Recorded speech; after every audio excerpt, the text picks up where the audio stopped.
ஹாய்ங்க, month எண்ட்ல இருக்காது மணி, இன்னைக்கு சனி. ஆமா மாதிரி மெல்ல மெல்ல நவுந்து சனிக்கிழமையே தொட்டுட்டோம். நாளைக்கு ஞாயிற்றுக்கிழமை.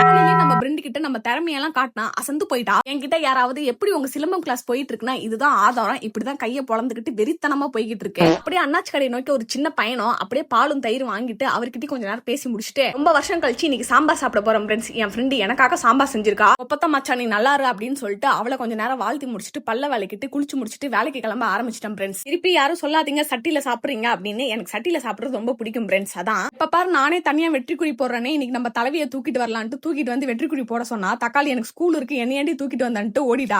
நானே போட்டுக்கிறேன் வெற்றிக்குறியை போட்டு உங்களுக்கு உமா கொடுத்துட்டு கிளம்புறேன். ஐயா ஜாலி, நாளைக்கு சண்டே. இப்பதான் தெரியுது ஃப்ரெண்ட்ஸ், வயசு ஆக ஆக மூச்சு வாங்கிட்டு இருக்குது, படிக்கூரம் ஏற முடியல. அப்படியே நம்ம நட்பு கூட கொஞ்சம் நேரம் காத்து வாக்குல பேசி முடிச்சுட்டு சிலம்பம் கிளாஸ் போகலான்னு தயாராயிட்டு இருக்கும்போது ஒரு சின்ன நியூஸ், குட்டி குஞ்சு ஒரு 3 மாசம் பெங்களூரை விட்டு போறாருன்னு. அவர் கொஞ்ச நேரம் கொஞ்சம் முடிச்சுட்டு அப்புறமா சிலம்பம் கிளாஸ்க்கு கிளம்பிட்டோம் ஃப்ரெண்ட்ஸ். முன்னைய விட இன்னைக்கு கொஞ்சம் பயிற்சி பரவாயில்ல, காலு தான் ஒரு சைடு வாங்கிட்டு இருந்தது, இருந்தாலும் பரவாயில்ல, நம்ம பயிற்சி தான் முக்கியம். நாளைக்கு ஞாயிற்றுக்கிழமை கரிசோறு சாப்பிடுங்க, கேடிவில நல்ல படம் போடுவாங்க, நல்லபடியா பார்த்துட்டு தூங்குங்க சரியா. நானும் வருகிறேன், எல்லாரும் தொடர்புலயே இருங்க, பாய்.